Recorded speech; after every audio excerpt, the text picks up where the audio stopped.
Assalamualaikum warahmatullahi wabarakatuh. Selamat sore.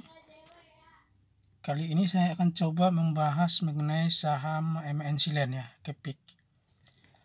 Kalau kita perhatikan secara umum, saham ini kan mengalami lonjakan gelombang ya. Pertama di sekitar sini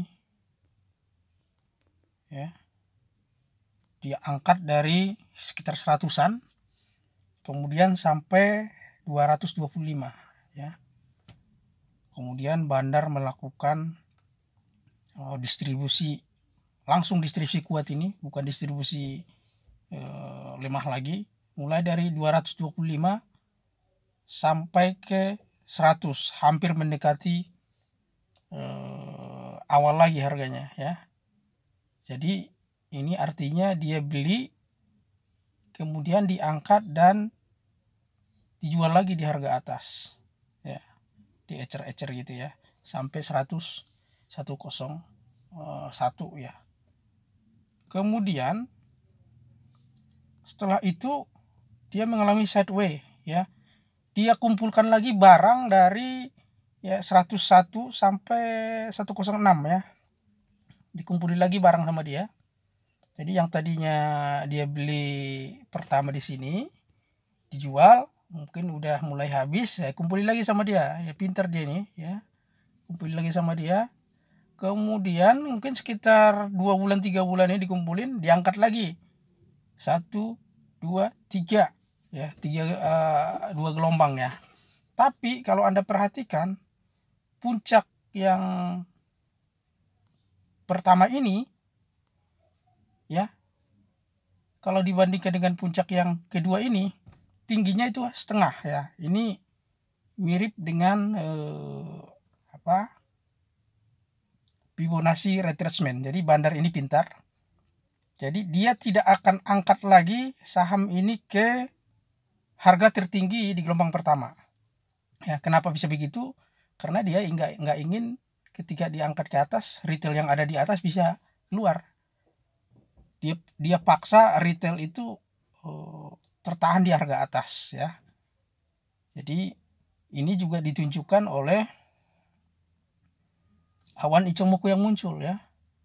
Awan Ichimoku yang muncul itu kan kelihatan jelas bahwa harga pembelian harga pembelian retail itu di sekitar 113 sampai 169 ya. Bahkan ada yang nyangkut di atas nih, 225-an ya, 200 ke atas. Jadi dia pintar.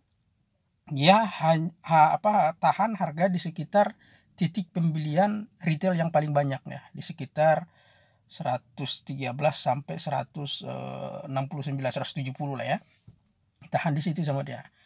Kemudian setelah diangkat, diturunkan lagi sama dia, distribusi lagi ke bawah sampai sekarang ya.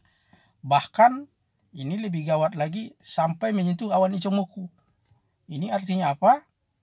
Dia tidak membiarkan retail yang ada di atas untuk keluar ya, dipaksa stres retail nih, psikologinya sengaja diganggu untuk untuk frustasi ya. Kemudian kalau kita lihat akumulasi distribusi kan, pertama kan dia flat datar ya, sini juga flat datar, naik flat lagi ya, kemudian naik lagi, turun langsung ke bawah. Ini artinya dia melakukan distribusi kuat nih pada saat kemiringannya ini turun ke bawah, agak landai memang sedikit, tapi ya ini ciri dari salah satu distribusi tidak terlalu tidak keras ya. Tapi kalau keras kan dia nekuk ke bawah. Tapi ini juga sebenarnya kalau lihat dari kemiringan distribusinya udah kategori hard ini, udah keras ya, udah kelihatan betul dia bahwa dia jualan ya.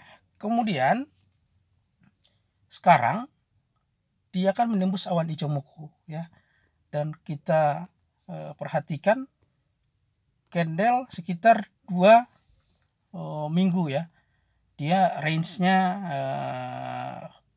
nggak terlalu jauh dari 103, kemudian 108 paling puncak 113. Memang range-nya dimainkan sama dia di sini. Jadi dia mainkan ritme untuk menahan harga ini tidak terlalu fluktuatif ya. Jadi dia usahakan retail bisa dipaksa untuk cut loss yang beli di atas tadi, yang di sekitar awan Ichimoku tadi ya. Kemudian gimana peluangnya untuk saham ini ke depannya ya? Kalau sepanjang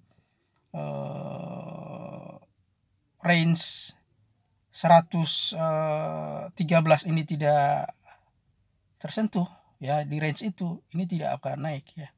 Jadi kemungkinan dia akan masih melakukan beli kemudian diangkat distribusi, beli diangkat distribusi sampai menunggu retail yang nyangkut di atas cut loss. Nah, ketika itu terjadi, dia akan melakukan markup harga kalau udah banyak cut loss di atas ya.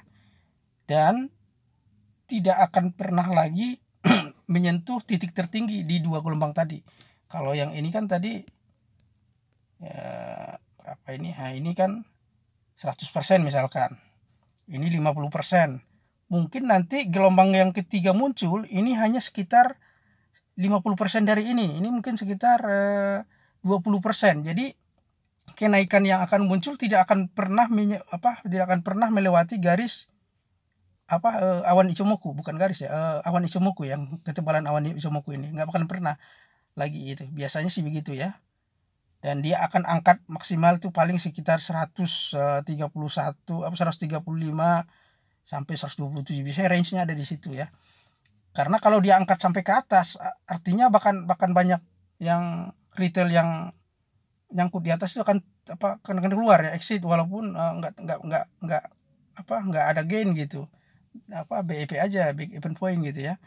Jadi kemungkinan seperti itu. Sekarang strateginya kita gimana? Kita kalau ikut trading ini beli pada saat dia menyentuh titik di bawah ya, 103, 104 ya, 103, 104, 105 boleh dibeli. Kemudian jual lagi 113 apa 110 ya, seperti itu. Ya, ritmenya diikuti ya. Tapi kalau misalkan jumlah barang yang dia kumpulkan pada saat range-nya rata ini sudah mencukupi, biasanya akan diangkat ke sekitar 127 apa 130 ya. Setelah itu dia akan turun lagi seperti grafik yang ini, grafik yang tadi diangkat ke atas 4-5 candle, kemudian turun pelan-pelan sampai rata lagi. Sampai barang yang dia kumpulkan yang tadinya dikumpulkan di sini akan terdistribusi semuanya di sekitar penjualan di sini ya. Jadi poinnya adalah perhatikan kapan volume di sini meningkat ya. Ketika volume meningkat kita ikutin untuk masuk, berarti bandar masuk. Jadi ketika volume meningkat bandar masuk, kita ikutin. Kemudian ketika dia angkat ke atas kita ikutin juga. Dia mau keluar kita dahului keluar ya. Biasanya dia akan lakukan markup ke atas dengan cepat dan jual juga dengan cepat. Jadi kita juga harus cepat mengantisipasinya ya. Kira-kira itu penjelasan mengenai saham Kepik ya. Mudah-mudahan ini bermanfaat buat Anda. Kalau ada pertanyaan bisa ditulis di kolom komentar. Terima kasih atas perhatiannya. Assalamualaikum warahmatullahi wabarakatuh.